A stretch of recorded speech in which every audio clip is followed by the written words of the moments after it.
ഹബീബുനാ റസൂലുള്ളാഹി സ്വല്ലല്ലാഹു അലൈഹി വസല്ലമ തങ്ങൾ പറയുകയാണ്, ഫത്തഖുദ്ദുന്യാ വത്തഖുന്നിസാ.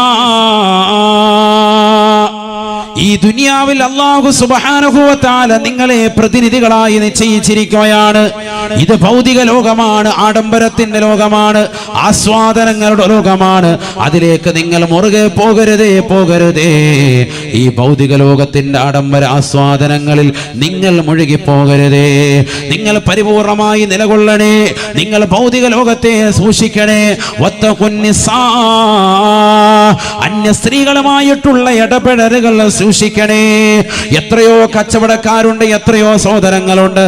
ആ കച്ചവട സ്ഥാപനങ്ങൾ ജോലി ചെയ്യാൻ വന്നിരിക്കുന്ന സഹോദരിമാരുമായി അടുത്തിടപഴകി പിഴച്ചു പോയവരില്ലയോ?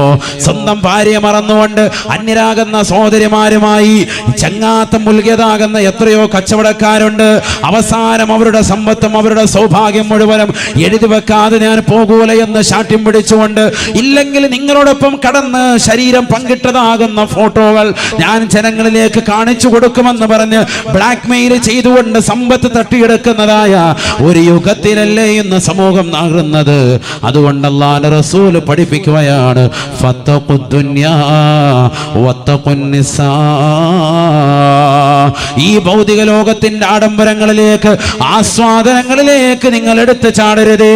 മക്കൾക്ക് കൊടുക്കുന്നതാകുന്ന മുഴുവൻ കാര്യങ്ങളിലും ഒരു ശ്രദ്ധ പതിപ്പിക്കണേ.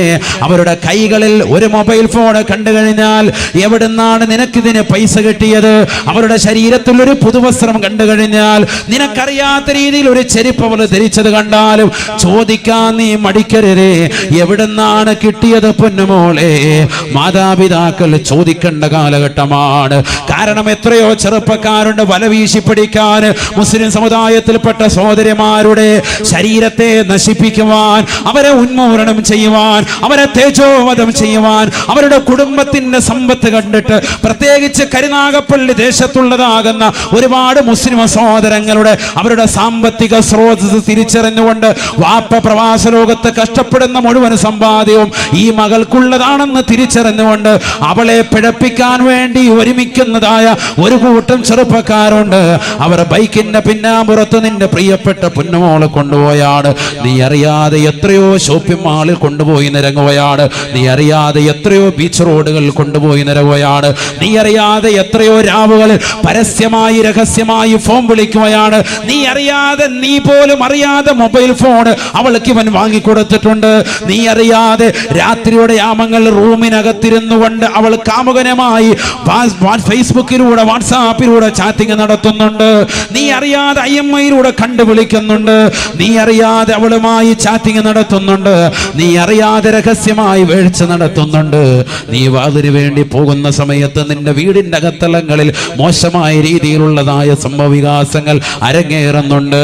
നീ കടയിൽ പോകുമ്പോ, നീ കമ്പോളത്തിൽ പോകുമ്പോ, എനിക്ക് സമയമില്ല, എനിക്ക് വേദനയാണ്, കൈകാലുകൾ വേദനയാണ്. നീ കൊച്ചാപ്പയുടെ മകളുടെ കല്യാണത്തിന് പോകുമ്പോൾ പോലും നിന്റെ മകളെ കൂടെ വിളിക്കുമ്പോ അവള് പറയുകയാണ്, വാപ്പാ ഉമ്മ എനിക്ക് കൈവേദനയാണ്, കാലുവേദനയാണ്, എനിക്ക് ചെറിയൊരു തലവേദന എന്ന് പറഞ്ഞുകൊണ്ട് വീട്ടിലിരിക്കുന്ന മക്കളില്ലയോ?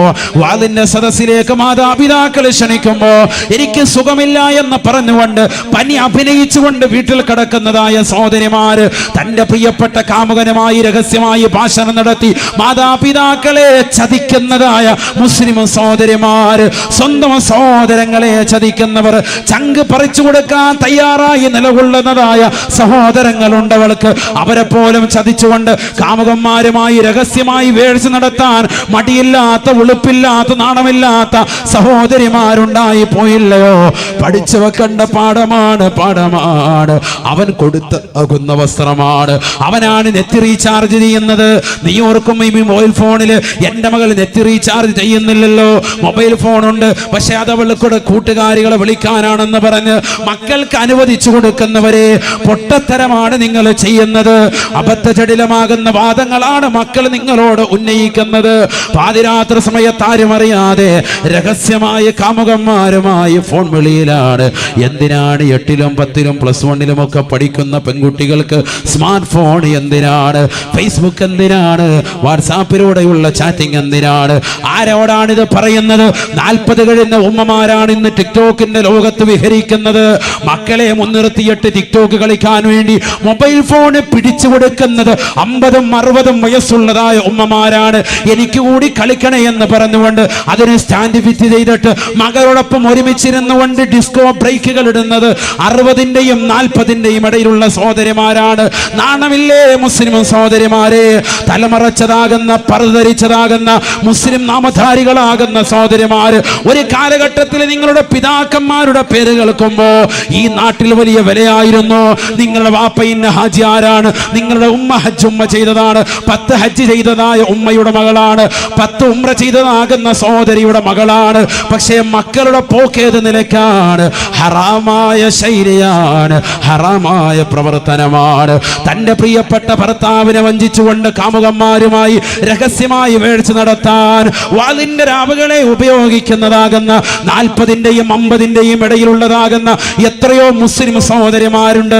4-5 മക്കളുണ്ടായിട്ട് പോലും ഗതികെടാത്ത രീതിയിലുള്ള പ്രവർത്തനമല്ലയോ മുസ്ലിം സഹോദരിമാരിൽ നിന്നുള്ളത്? നഊദു ബില്ലാഹ്, നഊദു ബില്ലാഹ്.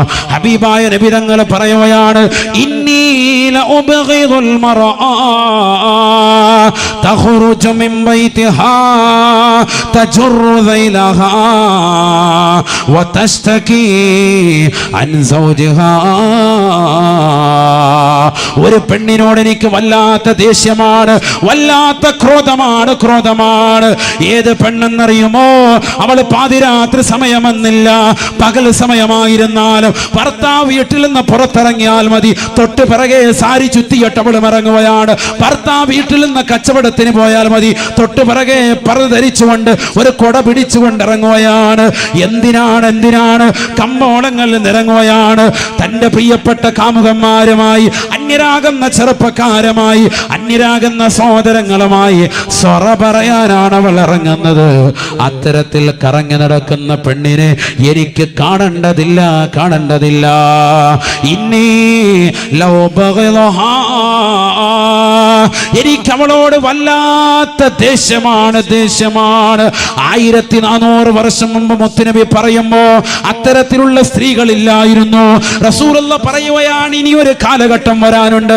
ആ കാലഘട്ടത്തിലുള്ള മുസ്ലിം സഹോദരിമാരുടെ അവസ്ഥയാണ് ഇന്നീല ഉബഗിദുൽ മർആ തഖ്റുജു മിൻ ബൈതിഹാ.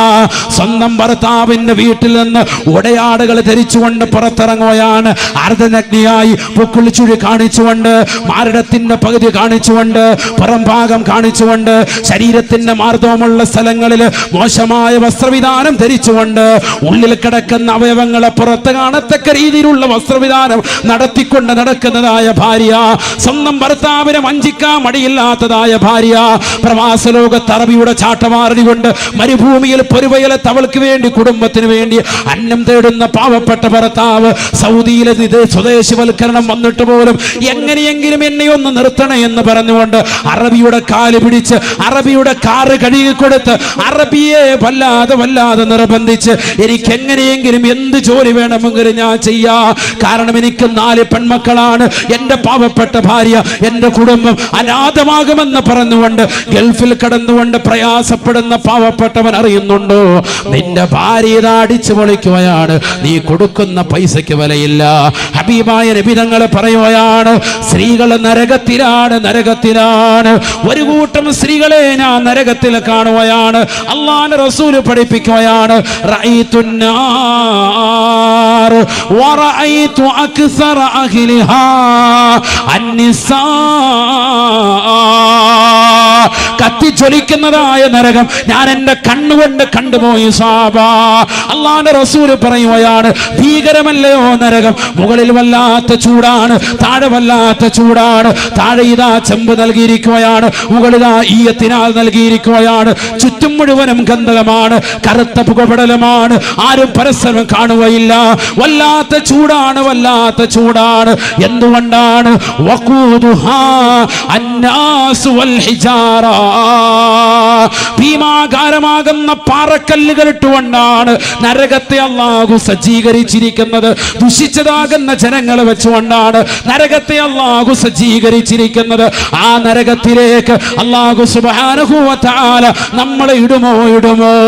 ആ നരകത്തിൽ റസൂലുള്ളാഹി പറയുകയാണ്, മിഅ്റാജിന്റെ രാവിൽ ഞാൻ എൻ്റെ കണ്ണുകൊണ്ട് കണ്ടുപോയി സഹാബ, വറഅയ്തു അക്സറ അഹ്ലിഹാ അന്നിസാ, അതിൽ കണ്ടത് സ്ത്രീവർഗത്തെയാണ്.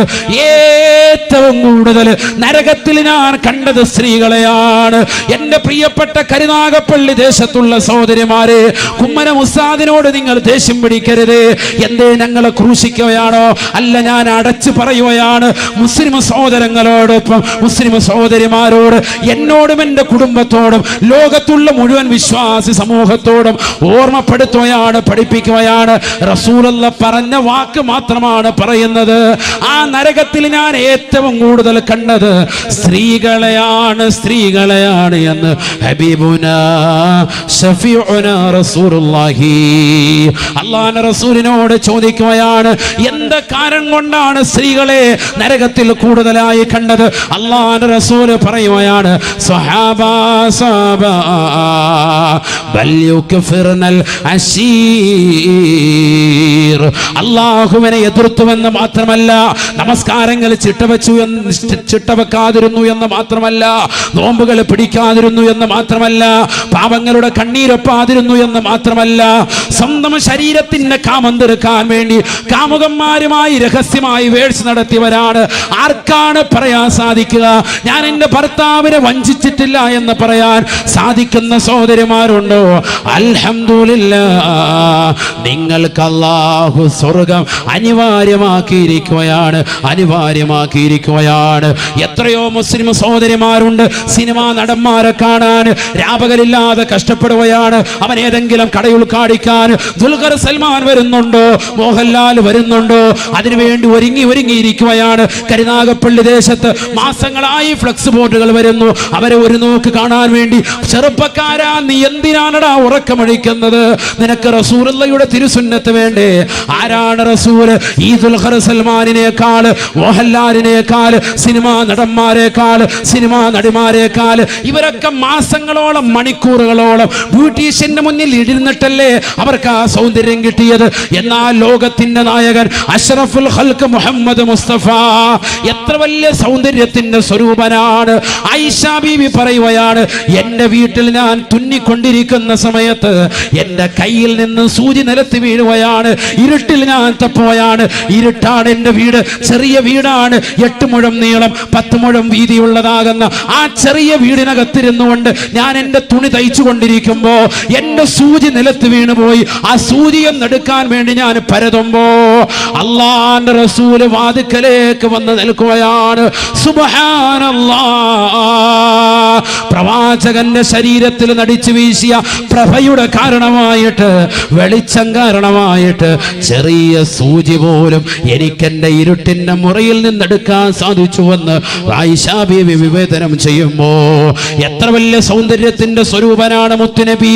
ആ പ്രവാചകനെ മറന്നുകൊണ്ട് പ്രവാചകന്റെ തിരുസുന്നത്തുകളെ കാറ്റിൽ പറത്തി പ്രവാചകൻ ചെയ്യരുത് എന്ന് പറഞ്ഞ മുഴുവൻ കാര്യങ്ങളും ജീവിതത്തിൽ കൊണ്ടുവന്ന് കള്ളുകുടിച്ച് വ്യഭിചരിച്ച് സിനിമ കണ്ട് മുടി ക്രോപ്പ് ചെയ്ത് ഹറാമുകൾ പ്രവർത്തിച്ച് കാമുകന്മാരുമായി ഭാഷണം നടത്തി കാമുകയുമായി രഹസ്യമായി വേഴ്ച നടത്തി എല്ലാ റിലീസിന്റെ പടങ്ങൾ കണ്ട് എല്ലാ മോശപ്പെട്ട ബ്ലൂ ഫിലിമുകൾ കണ്ട് ഏത് സിനിമ ഇറങ്ങിയാലും റിലീസിന്റെ ദിവസം തന്നെ പോണമെന്ന് പറഞ്ഞ് ശാഠ്യം പിടിച്ച് അതിനുവേണ്ടി കൂട്ടുകാരും ഒന്നിച്ചു പോയി എല്ലാ പടങ്ങളും മൊബൈൽ ഫോണിൽ ഡൗൺലോഡ് ചെയ്ത് വെച്ച് രാത്രി മുഴുവൻ ഹെഡ്സെറ്റ് ഇട്ടുകൊണ്ട് സിനിമാ പാട്ടുകൾ കേട്ട് മോശപ്പെട്ട ഫിലിമുകൾ മുഴുവനും കണ്ട് രാത്രിയുടെ യാമങ്ങൾ മുഴുവനും കാമുകന്മാരുമായി രഹസ്യമായി ഭാഷണം നടത്തി നേരം വെളുക്കുന്നത് വരെ സംസാരിച്ച് അവസാനം നായയെ പോലെ സുബഹി നമസ്കരിക്കാതെ സുബഹിയുടെ സമയത്ത് പോത്തുപോലെ കടന്നുറങ്ങി 11 മണി വരെ ഉറക്കം നടന്ന് ഈ നാടിനും വേണ്ട കുടുംബത്തിനും വേണ്ട നാട്ടുകാർക്കും ഒരു ഉപകാരമില്ലാതെ ഈ ഭൗതിക ലോകത്ത് അടിച്ചു പൊളിച്ച് മോശപ്പെട്ട വസ്ത്രവിധാനത്തിലൂടെ നടക്കുന്നവരെ വെള്ള വസ്ത്രം റസൂലുള്ളാഹിക്ക് ഇഷ്ടമാണെന്ന് പറഞ്ഞിട്ട് ആ വസ്ത്രവിധാനം ശരീരത്തിൽ ഇന്ന് വരെ ധരിക്കാതെ ഒരു ജോഡി പോലും വെള്ള വസ്ത്രം ഇന്ന് വരെ വാങ്ങാതെ സർവ്വ ഹറാമുകൾക്ക് കൂട്ടുനിന്ന് ഏത് ഗാനമേളയുണ്ടോ, ഏത് സിനിമാ നടൻ വരുന്നുണ്ടോ, ഏത് സിനിമാ നടി എന്ത് പറയുന്നുണ്ടോ ആ ടിപ്സ് എല്ലാം അതേപോലെ എഴുതി വെച്ച് മനഃപ്പാടമാക്കി അതെല്ലാം കൃത്യമായി അമൽ ചെയ്ത് റസൂലുള്ളാഹിയുടെ വാക്ക് വാക്കിന് വില കൊടുക്കാതെ, അള്ളാഹുവിന്റെ വാക്കുകൾക്ക് വില കൊടുക്കാതെ, പ്രവാചകന്മാരുടെ വചനങ്ങളെ പരിപൂർണമായി അവഗണിച്ച്, ദീനിനെ അവഗണിച്ച്, സർവ്വ ഹറാമുകൾക്ക് കൂട്ടുനിന്നുകൊണ്ട്, മാതാപിതാക്കളെ വേദനിപ്പിച്ചുകൊണ്ട് അന്യരാകുന്ന ചെറുപ്പക്കാരോടൊപ്പം ഇറങ്ങിപ്പോകുന്നതായ സഹോദരിമാരെ, എവിടുന്നാണ് നിനക്ക് സ്വർഗം കിട്ടുക? ആയിഷ ബീവി പോയ സ്വർഗത്തിലേക്ക് പോകാൻ പറ്റുമോ? ഫാത്തിമ ബീവി പറഞ്ഞ സ്വർഗത്തിലേക്ക്, അവര് തിക്കത്ത് നൽകുന്ന സ്വർഗത്തിലേക്ക്, ഉമ്മു സലീം ബീവി പോകുന്ന സ്വർഗത്തിലേക്ക് നമുക്കൊന്ന് പോകാൻ പറ്റുമോ? ആരാണ് ഉമ്മു സലീം ബീവി റളിയല്ലാഹു അൻഹാ? ഒരു ചെറിയ വ്യക്തിയല്ലയോ, ഒരു ചെറിയ വ്യക്തിത്വമല്ല. അഷ്റഫുൽ ഖൽഖ് സല്ലല്ലാഹു അലൈഹി വസല്ലമ തങ്ങൾ മദീനയിലേക്ക് കടന്നു വന്നപ്പോ മദീന നിവാസികളാകുന്ന മുഴുവൻ സഹോദരങ്ങളും എല്ലാവരും അവർക്ക് വേണ്ടുന്ന മുഴുവൻ കാര്യങ്ങളും റസൂലുള്ളാഹിക്ക് വേണ്ടി കൊടുക്കാൻ തയ്യാറാവുകയാണ്. എന്ത് വേണം റസൂലുള്ളാഹിക്ക് കൊടുക്കാൻ റെഡിയാവുകയാണ്. മക്കയിൽ നിന്ന് മദീനയിലേക്ക് ഹിജ്റ വന്ന പ്രവാചകന് എന്ത് കൊടുക്കാനും റെഡിയായി മദീന നിവാസികൾ നിൽക്കുമ്പോ ഉമ്മു സുലൈം ബീവി റളിയല്ലാഹു തആല മഹദി അവറുകൾ കൊണ്ടുവന്ന് കൊടുത്തത് 6 വയസ്സുള്ള പ്രിയപ്പെട്ട പൊന്നുമോന് അനസിനെയാണ്. എൻ്റെ റസൂലേ, എൻ്റെ കയ്യിൽ ഈ മകനെയല്ലാതെ മറ്റൊന്നുമില്ല റസൂലേ, ഈ മകനെ സ്വാലിഹാക്കി കിട്ടണം റസൂലേ, അവിടുത്തേക്ക് ഖിദ്മത്തിനായി ഞാൻ ഈ മകനെ നൽകുകയാണ് റസൂലേ. 6 വയസ്സുള്ള അനസ് എന്ന് പറയുന്ന പൊന്നുമോനെ കൊണ്ടുപോയി കൊടുത്തു. ആ മകൻ 10 വർഷം ഖിദ്മത്തെടുത്തു. 16 വയസ്സിലാണ് റസൂലുള്ളാഹിന്റെ അടുക്കൽ നിന്ന് കരഞ്ഞുകൊണ്ട് പോകുന്നത്. മനസ്സിലാക്കണം, ഉമ്മു സലീം ബീവി റളിയല്ലാഹു അൻഹ ഇസ്ലാം മതം പുൽകിയ മഹദിയാണ്. ഉമ്മു സലീം ബീവി മദീനയിലെ റസൂലുള്ളാഹി സ്വല്ലല്ലാഹി അലൈഹി വസല്ലം തങ്ങൾ വന്നപ്പോൾ വല്ലാത്ത സന്തോഷത്തിൽ നിലകൊണ്ടു. അല്ലാഹുവിന്റെ റസൂൽ സ്വല്ലല്ലാഹു അലൈഹി വസല്ലം തങ്ങളുടെ ചാരത്ത് നിന്നു തന്റെ പ്രിയപ്പെട്ട മകനെ കൊടുത്തു. വേറൊന്നും കൊടുക്കാനില്ല. റസൂലുള്ളാഹി സ്വല്ലല്ലാഹു അലൈഹി വസല്ലം തങ്ങൾ ആ മകനെ ഏറ്റെടുത്തു. 6 വയസ്സേ ഉള്ളൂ. ആ മകൻ 16 വയസ്സ് വരെ റസൂലുള്ളാഹിന്റെ അടുക്കൽ നിന്നിട്ട് അവസാനം പറഞ്ഞൊരു വാക്ക് സഹീഹുൽ ബുഖാരിയിൽ ഉദ്ധരിക്കുന്നുണ്ട്. പഠിക്കേണ്ട വാക്കാണ്. റബീഉൽ അവ്വൽ കടന്നു വരുമ്പോ റസൂലുള്ളാഹിയുടെ മദ്ഹായിട്ട് ഈ ഒരൊറ്റ വചനം മനസ്സിൽ തറക്കേണ്ടതാണ്.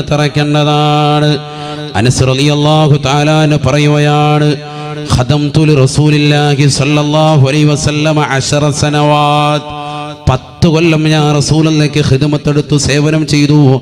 ഫമാ ഖാല ലി ലിമ സനഅത ഹകദാ വലിമ ലം തസ്നഅ ഹകദാ.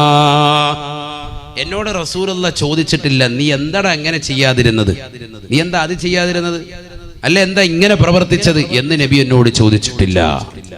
ആ കുട്ടി പറയാൻ 10 വർഷം, അതായത് ഞാൻ പറഞ്ഞത് കുട്ടികളോടുള്ള സമീപനം. 6 വയസ്സ് മുതൽ 16 വയസ്സ് വരെ കുട്ടി ഇവിടെ റസൂലുള്ളാഹിക്ക് ഖിദ്മത്തെടുത്തു. 10 വർഷം നബിയോടൊപ്പം ഉണ്ട്. നബിയുടെ കാര്യങ്ങൾ മുഴുവൻ നോക്കാൻ കൊച്ചുകുട്ടിയാണ്. പക്ഷെ ആ കുട്ടി നബിയെ കണ്ട് പഠിച്ചു. അതാണ് മനസ്സിലാക്കേണ്ടത്. നബി സല്ലല്ലാഹു അലൈഹി വസല്ലം തങ്ങൾ മാതാപിതാക്കൾ അങ്ങനെ ആയിരിക്കണം. മാതാപിതാക്കൾ സാലിഹാകണം, എങ്കിലേ മക്കൾ സാലിഹാവുള്ളൂ. അത് വലിയൊരു കടമയാണ്. അല്ല വാപ്പ നിസ്കരിക്കുന്നു പറഞ്ഞിട്ട് കട്ടിമേ കിടക്കുക റാഹത്തായിട്ട് സിഗരറ്റും വലിച്ചോണ്ട് കാര്യമില്ല. അല്പം മണിച്ചമ്പാട്ടും അടിക്കുന്നുണ്ട് ഇടയ്ക്കിടയ്ക്ക്. അങ്ങനത്തെ തീമാണെങ്കിൽ എങ്ങനെ മക്കൾ സാലിയാവും? വാപ്പ സിഗരറ്റ് വലിക്കുന്നവനാണെങ്കിൽ ഉറപ്പിച്ചോ മക്കൾ വലുതാകുമ്പോൾ വാപ്പയേക്കാൾ നല്ല വലിക്കാരനാവും. അതിനേക്കാൾ കൂടിയ ബ്രാൻഡ് ചിലപ്പോൾ അടിച്ചൊന്നും വരും. നമ്മൾ കാണിച്ചു കൊടുക്കുന്നൊരു ശീലം ഒരിക്കലും പാടില്ല. നമ്മൾ കുറെ നന്നാവേണ്ട വശമുണ്ട്. നിങ്ങൾക്കറിയില്ലേ, പറയാൻ സമയമില്ല, ഒരുപാട് സമയം പോകണ്ടാണ്. ഖദർ നബി അലൈഹി ഇസ്ലാമിന്റെ മൂസാ നബിയുടെ ചരിത്രം അറിയില്ലേ? സൂറത്തുൽ കഹ്ഫ് വെള്ളിയാഴ്ച ദിവസം ഓതേണ്ട സൂക്തമാണ്. 3 പ്രാവശ്യം ഓതണമെന്നാണ്. സൂറത്തുൽ കഹ്ഫ് പറയുന്നില്ലേ, അവര് ഒരു നാട്ടിലേക്ക് ചെന്നു, അവരോട് ഭക്ഷണം ആവശ്യപ്പെട്ടു. മോശപ്പെട്ട നാട്ടുകാർ അവരെ തിരസ്കരിച്ചു, ഭക്ഷണം കൊടുത്തില്ല. അങ്ങനെ തിരിച്ചിങ്ങോട്ട് പോരുമ്പോഴത്തേക്കും ഖദർ നബി അലൈഹി ഇസ്ലാം പറഞ്ഞു, ഇങ്ങോട്ട് വാ, ഒരു പണിയുണ്ട്. എന്നിട്ട് അവിടെ ഒരു വീടിന്റെ മതിൽ വല്ലാതെ പൊളിയാറായിരിക്കുക. ആ മതിൽ കറക്റ്റ് കെട്ടിക്കൊടുത്തു. ഖുർആനാണ് ഈ സംഭവം പറയും. ഇതൊക്കെ മനസ്സിലാക്കണം. നമ്മൾ ഇന്നുവരെ കേട്ടിട്ടില്ലെങ്കിൽ നിങ്ങൾ അജ്ഞരാണ്. ഖുർആനിൽ തൊട്ട് ഒരുപാട് അകന്നു പോയിട്ടുണ്ട്. മതിൽ പണി പരിപൂർണമായി പൂർത്തീകരിക്കുകയാണ്. ഖദർ നബി അലൈഹി ഇസ്ലാമിന്റെ അടുക്കൽ ഇൽമു പഠിക്കാൻ വേണ്ടി ചെന്നതാണല്ലോ മൂസാ നബി അലൈഹി ഇസ്ലാം. മൂസാ നബി അലൈഹി സ്വലാത്തു വസ്സലാം ചോദിച്ചു, നിങ്ങൾ എന്ത് പണിയാ കാണിച്ചത്? ഭക്ഷണം തരാത്ത ഈ ടീമിന്റെ ഈ നാട്ടുകാർക്ക്, അവരിൽപ്പെട്ട ഒരു വീട്ടുകാർക്ക് എന്തിനാ ഇങ്ങനെ മതിൽ കെട്ടിക്കൊടുത്തത്? നാം മതിൽ കെട്ടിയിട്ട് അവരോട് പൈസ എങ്ങനെ ചോദിക്കണ്ടേ? ചെയ്തു കൊടുത്തൊരു പണിയല്ലേ, അതിന് പൈസ ചോദിക്കും. ഫുലൂസ് മാഫിയ അല്ലാ, എന്താ പൈസ ഒന്നും വാങ്ങാത്ത എന്താണ്? ഹദർ നബി അലൈഹിസ്സലാത്തു വസ്സലാം കാര്യം പറഞ്ഞു കൊടുത്തു. വഅമ്മൽ ജിദാറു ഫകാന അബവാഹു മുഅ്മിനൈനി ഫഖശീനാ അയ്യുർഹിഖഹുമാ തുഗ്യാനം വകുഫറാ. وأما الجدار فكان لغلامين يتيمين في المدينة وكان تحته كنز لهما وكان أبوهما صالحا. ഭയങ്കര വാക്കാണ് പറഞ്ഞത്. ഞാനാ കെട്ടിക്കൊടുത്തതാകുന്ന മതിലിന്റെ ചുവടെ മനോഹരമായ ഒരു സ്വർണത്തിന്റെ നിധികുംഭാരമുണ്ട്. ആ വീടിന്റെ ഉടമസ്ഥര് 2 ചെറിയ കുട്ടികളാണ്. വാപ്പ മരണപ്പെട്ടു പോയതാണ്. വാപ്പ കുട്ടികൾ 2 പേരുടെയും വാപ്പ വക്കാന അബൂഹുമാ സാലിഹാ, വാപ്പ സാലിഹായ മനുഷ്യനായിരുന്നു എന്ന് ഖദർ നബി അലൈഹിസ്സലാം പറഞ്ഞതായി വിശുദ്ധ ഖുർആൻ. വാപ്പ ഒരു സാലിഹായ മനുഷ്യനാണ്. വാപ്പ ഉണ്ടാക്കിയ സമ്പാദ്യം മുഴുവനും അദ്ദേഹം ഇവിടെ കുഴിച്ചിട്ടതാണ്, ഭൂമിയിൽ കുഴിച്ചിട്ടതാണ്. അവിടെ ഇപ്പൊ ഒരു മതിൽ വന്ന്, ആ മതിൽ ഇപ്പൊ നേരത്തെ പൊളിഞ്ഞു വീണാല് ഈ മക്കളിപ്പോ കുട്ടികളാ, എത്തി മക്കളാണ്, ചെറിയ പൊടി പൈതകളാണ്. ഇവര് വളർന്നു വലുതാകുന്നതിന് മുമ്പായി അത് മറ്റാരെങ്കിലും കൈക്കലാക്കും. അതുകൊണ്ട് അത് പാടില്ല. അതുകൊണ്ടാണ് അവിടെ തന്നെ ഞാൻ വീണ്ടും ആ മതിൽ പുനർനിർമ്മിച്ചത്. അത് കൊഴിഞ്ഞു വീഴുമ്പോഴത്തേക്ക് ഈ മക്കൾ പ്രായപൂർത്തിയെത്തും. അപ്പോൾ ഇവര് പിന്നെ കെട്ടാൻ നിൽക്കുമ്പോഴത്തേക്ക് ഇതെന്തായാലും കാണും. സ്വർണത്തിന്റെ നിധി അത് അവർക്ക് തന്നെ കിട്ടും. അവകാശപ്പെട്ട സ്വത്ത്. വാപ്പ സാലിഹായ കാലഘട്ടത്തിൽ വാപ്പ സാലിഹായിരുന്ന മനുഷ്യൻ, അദ്ദേഹം ഹലാലായ മാർഗത്തിലൂടെ ഒരുമിച്ച് കൂട്ടിയതാകുന്ന സമ്പാദ്യം അതെവിടെ കുഴിച്ചിട്ടോ അത് അർഹതപ്പെട്ട നിലയ്ക്ക് മക്കളിൽ എത്തണം. അത് അല്ലാഹു സുബ്ഹാനഹു വ തആല തീരുമാനിച്ചതാണ്. എന്തുകൊണ്ട്? അവരുടെ വാപ്പ നല്ല സാലിഹായ മനുഷ്യനായിരുന്നു. ആ സാലിഹായ മനുഷ്യന്റെ മക്കൾക്ക് ഇത് കിട്ടുക തന്നെ വേണം. കാരണം അദ്ദേഹത്തിന്റെ സുഹൃതം കൊണ്ട് ആണ് മനസ്സിലാക്കേണ്ടത്. അപ്പൊ വാപ്പ സാലിഹാണ് എങ്കിൽ തീർച്ചയായിട്ടും മക്കൾ സാലിഹീങ്ങളാകും, ഉറപ്പാണ്. വാപ്പ കുറച്ചൊന്ന് ശ്രദ്ധിക്കണമെന്ന് മാത്രമല്ല വാപ്പ സാലിഹാണ് എങ്കിൽ ആ മക്കളെ നന്മയിലേക്ക് നയിക്കാൻ എളുപ്പമാകും. വാപ്പ ചെറുപ്പത്തിലെ മരണപ്പെട്ടു പോയാലും അള്ളാഹു ആ മക്കളുടെ കാര്യം ഏറ്റെടുക്കും, സമ്പത്തും ഏറ്റെടുക്കും. അതാണ് ഈ ചരിത്രത്തിലൂടെ മനസ്സിലാക്കുന്നത്. ഉറക്കെ പറഞ്ഞു, സയ്യിദുനാ ഈസാ ഒരു സാധാരണ വ്യക്തിയല്ല. ഈസാ നബി അലൈഹിസ്സലാം പ്രവാചകന്മാരിൽ നിന്ന് തന്നെ വലിയ അത്യുത്കൃഷ്ട പദവിയുള്ള വ്യക്തിയാണ് സയ്യിദുനാ ഈസാ അലൈഹിസ്സലാം. നല്ല മനുഷ്യനാണ്. അത് ഉമ്മാക്ക് പിറന്നു. എങ്ങനത്തെ ഉമ്മയാണ്? സാലിഹത്തായ ഉമ്മയാണ്. ഖുർആൻ ഈ 2 സംഭവം പറയുന്നുണ്ട്. അതാണ് മനസ്സിലാക്കേണ്ടത്. മറിയം ബീവിയുടെ ഉമ്മ ഹന്നത്ത് ബീവി കുട്ടി പ്രസവിച്ചപ്പോഴത്തേക്കും കുട്ടിക്ക് പേര് വെച്ചു മറിയം. പേര് വെച്ചിട്ട് കുട്ടിയുടെ പടച്ച റബ്ബേ ഇന്നി അഊദുഹാ ബിക വദുരിയതഹാ മിനശ് ശൈത്വാനിർ റജീം. ഇവിടെ ഞാൻ കാവൽ തേടുന്നു പിശാചിനെ തൊട്ട് എന്ന് കാവൽ തേടിയിട്ടാണ് ദുആ ചെയ്ത് വിടുകയാണ്. നമ്മളങ്ങനെ ദ്വാരക്കാരുണ്ട്. അതാണ് പറയുന്നത്, കാതിലങ്ങനെ ഓതി കൊടുക്കണം. ഈ ആയത്ത് തന്നെ ഓതണം. അതാ പണ്ഡിതന്മാർ പറയുന്നത്. ഏതായത്ത്? ഇന്നി അഊദുഹാ ബിക വദുരിയതഹാ മിനശ് ശൈത്വാനിർ റജീം. ഇതൊക്കെ പഠിച്ചു വെക്കണം. ഇതൊക്കെ ചുമ്മാ ഇങ്ങനെ വാല് കേട്ടിട്ട് ഹോ എന്ന് പറഞ്ഞ് വിട്ടുപോയാൽ പോരാ. ഇതൊക്കെ പഠിച്ചു വെക്കണം. ഡെയിലി ഇതൊക്കെ ചെയ്യേണ്ടതാണ്, അമലുകൾ ചെയ്യേണ്ടതാണ്. കുറെ കാര്യങ്ങളൊക്കെ അങ്ങനെ ജീവിതത്തിൽ പഠിച്ചു വെക്കേണ്ടതുണ്ട്. പഴമക്കാർ ഇതൊക്കെ നല്ലതുപോലെ അറിയുന്നവരാണ്. ഇന്ന് നമുക്ക് ഒന്നേ അറിയുള്ളൂ, ബാങ്ക് വിൽക്കാൻ പറ്റും. അത് തന്നെ എവിടെ കൊടുക്കേണ്ടതെന്ന് അറിയാൻ പറ്റില്ല, എപ്പോഴാണെന്ന് പോലും അറിയാൻ വരാം. കൊടുക്കണമെന്നറിയാം. അതിന് നമ്മൾ ആളെ തപ്പിക്കൊണ്ട് നടക്കാൻ. ആളെ ഒന്നും തപ്പണ്ട, എത്രയും വേഗം കൊടുക്കണം. കാരണം കുട്ടിയുടെ കാതിലേക്ക് ആദ്യം തന്നെ കേൾപ്പിക്കേണ്ടത് ഈ അല്ലാഹു അക്ബർ, അല്ലാഹു അക്ബർ ഈ വാക്കാണ്. അതെങ്ങനെ കൊടുക്കാൻ? ബാങ്കും കൊടുത്തു, ഇക്കാമത്തും കൊടുത്തു, ഇനി നിസ്കാരമുണ്ട്. അതെപ്പോഴാണ്? മരിച്ചു കഴിയുമ്പോൾ. ബാങ്കും ഇക്കാമത്തും കൊടുത്തു കഴിഞ്ഞാൽ പിന്നെ ഉടനെ നടക്കാൻ പോകുന്നത് മയ്യിത്ത് നിസ്കാരാണ്. അല്ലേ? ബാങ്കും ഇക്കാമത്തും കൊടുത്താൽ പിന്നെ നിസ്കരിക്കണ്ടേ? സാധാരണ രീതിയിൽ ബാങ്കും ഇക്കാമത്തും കൊടുത്താൽ പിന്നെ പെട്ടെന്ന് അടുത്ത പരിപാടി എന്താണ്? നിസ്കാരാണ്. അഥവാ അത്ര സമയമേ ഉള്ളൂ ഈ ദുനിയാവിൽ. നിനക്കിനി അടുത്തത് മരണമാണ്. അതാണ് അത് കുറിക്കുന്നത്. കുട്ടി ജനിച്ചു കഴിഞ്ഞാൽ പിന്നെ വലതുവി വാദം കൊടുത്ത് ഇടതുവി ഇക്കാമത്തും കൊടുത്തു കഴിഞ്ഞാൽ, ഇക്കാമത്ത് കൊടുത്താൽ പിന്നെ എന്ത് വേണം? ഇമാമ് കയറി എന്നിട്ട് അല്ലാഹു അക്ബർ. ഇമാമും ജമാഅത്താണെങ്കിൽ ഒറ്റയ്ക്കാണെങ്കിൽ പുരുഷന്മാരെങ്കിലും ബാങ്ക് ഇക്കാമത്ത് കൊടുത്താൽ പിന്നെ പെട്ടെന്ന് കൈയിട്ട് നീയത്ത് വെച്ചിട്ട് കൈയിട്ട് നിസ്കരിക്കാൻ. സ്ത്രീകളാണെങ്കിലോ ബാങ്കില്ല, ഇക്കാമത്ത് മാത്രമേ ഉള്ളൂ. സ്ത്രീകൾക്ക് ഇക്കാമത്താൻ വളരെ ശ്രദ്ധിക്കണം. സ്ത്രീകൾക്ക് ഇക്കാമത്താൻ ഇതൊക്കെ ചെയ്യുന്നുണ്ടോന്ന് അള്ളാഹു അല. നമ്മൾ വീട്ടിൽ ഒറ്റയ്ക്ക് നിസ്കരിക്കുകയാണ്, ബാങ്ക് ഇക്കാമത്തും കൊടുക്കാറുണ്ടോ? നമ്മൾ എവിടെ കൊടുക്കും? അങ്ങോട്ട് നീയത്ത് വെച്ച് കഴിയിട്ട് ഒക്കെ അതാ പറയുക. നമുക്കൊന്നും അറിയില്ല. തുടക്കത്തിൽ തുടങ്ങണം. ഇനി കുറെ പരിപാടിയുണ്ട്, കുറേ ക്ലാസ് കിട്ടാണ്ട്. ഇൽമു നമുക്ക് വളരെ കുറഞ്ഞു പോയി. കുറെ ജഗബോഗ കാണിക്കലല്ല, കുറെ ഇൽമു കിട്ടലില്ലാണ് കാര്യം. അള്ളാഹു തൗഫീഖ് തരട്ടെ. ഇൽമു കിട്ടിയില്ല പിന്നെ എന്താ കാര്യം? അതുകൊണ്ട് ഇൽമാകണമല്ലോ, ദുൽമാകരുത്, അക്രമമാകരുത്. കുറെ ഇൽമു കിട്ടിയില്ല, ഫായിദയില്ല. സ്ത്രീകൾക്ക് ഇക്കാമത്ത് കൊടുക്കണം. ഒരു വക്കത്ത് നിസ്കരിച്ചു, നീ സുബൈ നിസ്കരിച്ചു. ചിലര് കലാ വെട്ടുന്നുണ്ടാവും. അവന് ളുഹർ നിസ്കരിക്കാൻ കിടക്കാൻ അസറുണ്ട്, ളുഹർ നിസ്കരിച്ചു, ഇനി അസർ നിസ്കരിക്കുമ്പോൾ വീണ്ടും ഇക്കാമത്ത് പുതുക്കണം. ഇക്കാമത്ത് കൊടുത്തിട്ട് അടുത്ത് നിസ്കരിക്കണം. അസറിന്റെ നിയത്ത് വെച്ചിട്ട് വീണ്ടും നിസ്കരിക്കണം. ആരായി ശ്രദ്ധിക്കണം? നിയത്ത് വെക്കാൻ കൈയ്യട്ടുക. ഇക്കാമത്ത് കൊടുത്തൊക്കെ സമയം കളയുന്നതിന് ഇതാണ് നമ്മുടെ അവസ്ഥ. നിർബന്ധമാണ് മുസ്ലിയരെ, അതല്ല. പക്ഷെ ചെയ്യേണ്ട അമലുകൾ ചെയ്യേണ്ടതുപോലെ ചെയ്തെങ്കിലേ പ്രതിഫലം ഉണ്ടാവുള്ളൂ. പരിപൂർണമായ പ്രതിഫലം കിട്ടേണ്ട ഇതൊക്കെ വെറുതെ കാട്ടിക്കൂട്ടലല്ലോ ഇസ്ലാം. സ്ത്രീകൾ എത്ര പേരുണ്ട് ഇഖാമത്ത് കൊടുത്തിട്ട് നിസ്കരിക്കുന്നവർ? എത്ര ആളുകളുടെ ശ്രദ്ധിക്കുന്നവർ? സഹോദരിമാരൊന്നും അത് ശ്രദ്ധിക്കുന്നേ ഇല്ല. നിയ്യത്ത് പോലും വെക്കാതെ വെറുതെ കൈയ്യട്ടി നിസ്കരിക്കുന്ന എത്രയോ സഹോദരിമാരുണ്ട്. തറാവി നിസ്കരിക്കാൻ വേണ്ടി കൈയ്യട്ടി അങ്ങനെ നിസ്കരിക്കൽ തന്നെ, നിയ്യത്ത് തന്നെ ഇല്ല, ഫാത്തിഹ സൂറത്തില്ല. എന്താണ് നമ്മുടെയൊക്കെ ജീവിത ശൈലി? നഊദു ബില്ലാഹി, അല്ലാഹു കാക്കട്ടെ. കുട്ടി ജനിച്ചു കഴിഞ്ഞാൽ 7-ന്റെ അന്ന് കുട്ടിക്ക് വേണ്ടി അഖീഖയുടെ അറവുണ്ട്. ഒക്കെ ഞാൻ മുമ്പ് പറഞ്ഞിട്ടുള്ളതാണ് പള്ളികൾ, അതുകൊണ്ട് ഞാൻ ഓടിച്ചു പോവാൻ. അന്ന് തന്നെയാണ് പേരിടൽ കർമ്മം നടത്തുന്നത്. 2 വയസ്സെത്തിയ തന്നെ ആടിനെ വേണം, മാടിനെ വേണം അറക്കാൻ. ആൺകുട്ടിയാണ് ജനിച്ചത് എങ്കിൽ 2 ആട് സുന്നത്തുണ്ട്. പെൺകുട്ടിയാണ് ജനിച്ചത് എങ്കിൽ, നിനക്കുണ്ടായതെങ്കിൽ 1 ആട് സുന്നത്തുണ്ട്. ഇതൊക്കെ പഠിക്കേണ്ടതാണ്. അങ്ങനെയാണ് ശറഅ് പഠിപ്പിച്ചിട്ടുള്ളത്. ഇനി അതല്ല, ഒരാൾക്ക് 1 ആടെ അറുത്തു കൊടുക്കാൻ സാധിക്കുകയുള്ളൂ. ആൺകുട്ടിയാണ് ജനിച്ചത്, ആയിക്കോട്ടെ, അത് അറുത്തു കൊടുത്തോളൂ. അങ്ങനെ തന്നെ ചെയ്യും. ഒരു പോത്തിനെ അറുത്തു കൊടുക്കാൻ കഴിവുള്ളവനാണ്, പോത്തിനെ അറുത്തു കൊടുക്കട്ടെ, ബിസ്മില്ലാ ചെയ്തോട്ടെ. പക്ഷെ 2 വയസ്സെത്തിയിരിക്കണം. ഇതിന് രണ്ടിനും നമ്മുടെ നാട്ടിലുള്ളതാകുന്ന ആടും മാടും ഒക്കെ 2 വയസ്സെത്തിയതാണെന്ന് എങ്ങനെ അറിയൂ ഉസ്താദേ? അത് അതിന്റെ കച്ചവടക്കാരോട് ചോദിക്കുക. കളവ് പറഞ്ഞാൽ അവനെ കാലേ കെട്ടിയിട്ട് പടച്ചോൻ ശിക്ഷിച്ചോളും. കളവ് പറയുന്ന ആളുകൾ അനവധിയാണ് ആ വിഷയത്തിൽ. നഊദു ബില്ലാഹി, അല്ലാഹു ആക്കട്ടെ.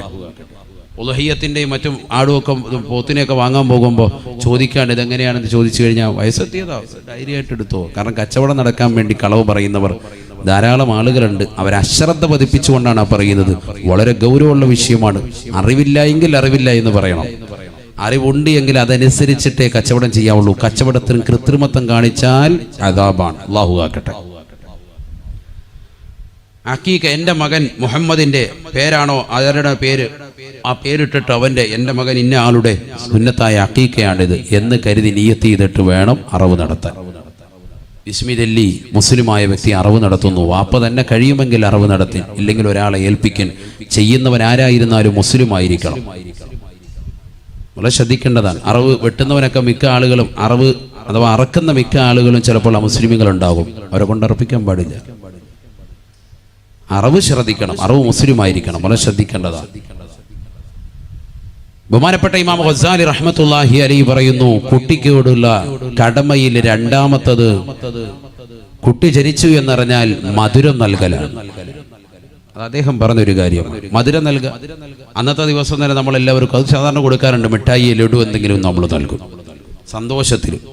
ആൺകുട്ടിയാണോ പെൺകുട്ടിയാണ് ജനിച്ചത്, ഏതായിരുന്നാലും നമ്മൾ സന്തോഷം വെക്കുക. ആൺകുട്ടിയാണ് ജനിച്ചതിൽ അമിത ആഹ്ലാദം വേണ്ട, പെൺകുട്ടിയാണ് ജനിച്ചതിൽ അമിത ദുഃഖവും വേണ്ട. അത് 1ാമത്തെ കണ്ടീഷനാണ്. 2 മധുരം നൽകുക. 3ാമത്തത് കുട്ടിക്ക് നല്ല പേരിട്ട് കൊടുക്കുക. അവന് ബാങ്കും ഇക്കാമത്തും കൊടുക്കുക. 3ാമത്തത് അതാണ്, ബാങ്കും ഇക്കാമത്തും കൊടുക്കുക. നേരത്തെ പറഞ്ഞതുപോലെ വലത് കാതിൽ ബാങ്കും ഇടത് കാതിൽ ഇക്കാമത്തും. 4ാമത്തത് അദ്ദേഹം പറയുന്നു, കുട്ടിക്ക് നല്ല പേരിട്ട് കൊടുക്കുക. മനോഹരമായ പേര് കുട്ടിക്ക് നൽകുക അനിവാര്യമാണ്. 5ാമത്തത് കുട്ടിക്ക് ദീൻ നൽകുക. ഉടനെയല്ല, കുട്ടി വളർന്ന് വലുതാകുമ്പോൾ ദീൻ കൊടുക്കുക. അവൻ അദബ് ശീലിപ്പിക്കുക. കുട്ടിയെ ചെറുപ്പം മുതലേ അദബ് ശീലിപ്പിക്കണം. ബഹുമാനപ്പെട്ട അലി റളിയല്ലാഹു അൻഹു പറഞ്ഞു 3 കാര്യങ്ങൾ വളരെ ഗൗരവത്തിൽ എടുക്കേണ്ട വിഷയമാണ്. അദ്ദേഹം പറഞ്ഞു, 1 വയസ്സ് മുതൽ 7 വയസ്സ് വരെ, അഥവാ കുട്ടി ജനിച്ചത് മുതൽ 7 വയസ്സ് വരെ മാതാപിതാക്കൾ കുട്ടികളോടൊപ്പം കളിക്കണം. ലാഇബുഹും സബ്അ, അലി റളിയല്ലാഹു അൻഹു വാക്കാണ്. 7 വയസ്സ് വരെ കുട്ടിയോടൊപ്പം വാപ്പയും ഉമ്മയും ശരിക്ക് കളിതമാശയിൽ ഏർപ്പെടണം. അവനെ കളിപ്പിക്കുക, പന്ത് കളിപ്പിക്കുക, മറ്റു കാര്യങ്ങളൊക്കെ. ആ സമയത്ത് ഉസ്താദെ പ്രതിമകൾ അനുവദനീയമാണോ? ചെറിയ രീതിക്കുള്ള പ്രതിമകളൊക്കെ വെച്ചിട്ട് ചിലപ്പോൾ നമ്മൾ കളിപ്പാട്ടങ്ങൾ വെച്ച് കൊടുക്കും, അത് അനുവദനീയമാണോ? പറ്റുന്നതാണ്. കുറേ പേരുടെ സംശയങ്ങളുടെ ഒരു ഉത്തരമാണ് ഈ വാത് കേട്ടോ. ചില ആളുകൾ ഒരുപാട് ക്വസ്റ്റ്യൻ ചോദിച്ചിട്ടുണ്ട്, അതിനുള്ളൊരു ഉത്തരമാണ് ഈ നൽകുന്നത്. പ്രത്യേകിച്ച് സഹോദരിമാർ, കളിപ്പാട്ടങ്ങൾ കൊടുക്കാൻ പറ്റുമോ കുട്ടികൾക്ക്? കളിപ്പാട്ടം കൂടെ അവരുടെ പ്രായം അതാണ്. സ്വർണം നൽകാൻ പറ്റുമോ പുരുഷന്മാർക്ക്? വകതിരി വെത്തുന്നത് വരെ കൊടുക്കാമെന്ന് പറഞ്ഞ പണ്ഡിതന്മാർ ഷാഫി മദ്ഹബിലുണ്ട്. കുട്ടിക്ക് വകതിരി വെത്തുന്ന ഒരു പ്രായം വരെ, അതുപോലെ 5 വയസ്സ് വരെ 6 വയസ്സ് വരെയൊക്കെ ആൺകുട്ടികൾക്ക് സ്വർണം ധരിപ്പിക്കുക. അതാണല്ലോ മസാല. സ്വർണം ധരിപ്പിക്കാൻ പറ്റുമോ കുട്ടിക്ക്? നമ്മൾ കയ്യിൽ ചെയിനിട്ട് കൊടുക്കുമല്ലോ, കാല് കെട്ടി കൊടുക്കും, വള സ്വർണത്തിന്റെ തള കെട്ടിയിട്ട് കൊടുക്കും. പറ്റുമോ? പറ്റും. ഒരു 5-6 വയസ്സ് വരെ പറ്റുമെന്നാണ് പണ്ഡിതന്മാർ. ആൺകുട്ടികളുടെ, പെൺകുട്ടികൾ എന്തായാലും പറ്റും. ഇലാ യൗമിൽ ഖിയാമ പറ്റും. പക്ഷെ അന്ന് അമിതമാക്കണ്ട. ചിലർ നെഞ്ചത്ത് വലിയൊരു സംഭവം, കയ്യിൽ 2 കയ്യിലും ഉണ്ട്, കഴുത്തേലും ഉണ്ട്, ചെവിയിൽ ഒന്നായിട്ട് അങ്ങ് ഇട്ട് കൊടുത്തിരി. അങ്ങനെ വേണ്ട. ഇപ്പൊ ഏറ്റവും വലിയ അപകടം ഉള്ളത് സ്വർണം പരമാവധി പുറത്ത് കാണിക്കുന്നതാണ് ഏറ്റവും വലിയ അപകടം. പ്രത്യേകിച്ച് കുട്ടികളെ തട്ടിക്കൊണ്ടുപോക്ക് ഇപ്പൊ വല്ലാതെ വർദ്ധിച്ചിരിക്കുകയാണ്. അവരുടെ കിഡ്നി എടുക്കുക, ലിവർ എടുക്കുക, പല പരിപാടികളുണ്ട്. ഒന്നുമില്ലെങ്കിലും സൂപ്പ് വെച്ചെങ്കിലും കുടിക്കുന്ന കൗമാണുള്ളത്. അതുകൊണ്ട് കുട്ടികളെ ശ്രദ്ധിച്ചുകൊള്ളുക. സ്വർണം ഒരുപാടിട്ട് ആഭരണങ്ങൾ ഇട്ട് അങ്ങനെ ധരിപ്പിക്കേണ്ടതില്ല. അനുവദനീയമാണ് ഇതൊക്കെ, അതാണ് ഞാൻ പറഞ്ഞത്. പെൺകുട്ടികൾക്ക് അനുവദനീയമാണല്ലോ, എന്തായാലും അനുവദനീയമാണ്. എല്ലാ പ്രായത്തിലും അനുവദനീയമാണ്. ലാഇബുഹും സബഅ, അലി റളിയല്ലാഹു അൻഹു പറയാണ് 7 വയസ്സ് വരെ കുട്ടിയോടൊപ്പം ശരിക്ക് കളിതമാശയിൽ ഏർപ്പെടുക, അവരെ കളിപ്പിക്കുക. അത് കഴിഞ്ഞാലോ 7 to 14 വരെ വസാഹിബുഹും സബഅ, അവരോടൊപ്പം പിന്നെ നീ നിലകൊള്ളേണ്ടത് വഅദ്ദിബുഹും സബഅ, പിന്നെ ഒരു 7 വർഷക്കാലം പിന്നീട് അങ്ങോട്ട് നിലകൊള്ളേണ്ടത് അവർക്ക് നല്ല മര്യാദ പഠിപ്പിച്ചുകൊണ്ടാണ്. മര്യാദ പഠിപ്പിക്കണം. മോനെ ഭക്ഷണം കഴിക്കേണ്ടത് അങ്ങനെ, വലത് കൈ കൊണ്ട് കഴിക്കൽ, ഇടത് കൈ കൊണ്ട് മലമൂത്ര വിസർജനം നടത്തേണ്ടത് ആ കൈയാണ് ഉപയോഗിക്കേണ്ടത്. മൂക്ക് പിഴിയേണ്ടത് ഇടത് കൈയാണ് വേണ്ടത്. വാ ഇങ്ങനെ തുറക്കുമ്പോൾ, കോട്ടുവായി വിടുമ്പോൾ ഇടത് കൈയുടെ പത്തി മറച്ചിട്ട് പരിപൂർണമായി അടച്ചു പിടിക്കണം. അഊദു ബില്ലാഹി മിനശ് ശൈത്വാനിർ റജീം എന്ന് ചൊല്ലണം. ബിസ്മി ചൊല്ലി ആഹാരം കഴിക്കണം. അടുത്ത് നിന്ന് തന്നെ ആഹാരം കഴിച്ചു തുടങ്ങണം. വാപ്പയും ഉമ്മയും ഇരിക്കുന്ന സദസ്സിൽ മക്കൾ വന്നിട്ട് ഇരിക്കാൻ പാടില്ല, ചമ്രം പടിഞ്ഞിരിക്കാൻ പാടില്ല. ഒരു കാലിന്മേൽ മറ്റൊരു കാല് കയറ്റി വെച്ച് കണ്ടിരിക്കാൻ പാടില്ല. അതൊക്കെ മിക്ക ഇന്ന് സമൂഹത്തിൽ കാണുന്ന സംഭവങ്ങളാണ്.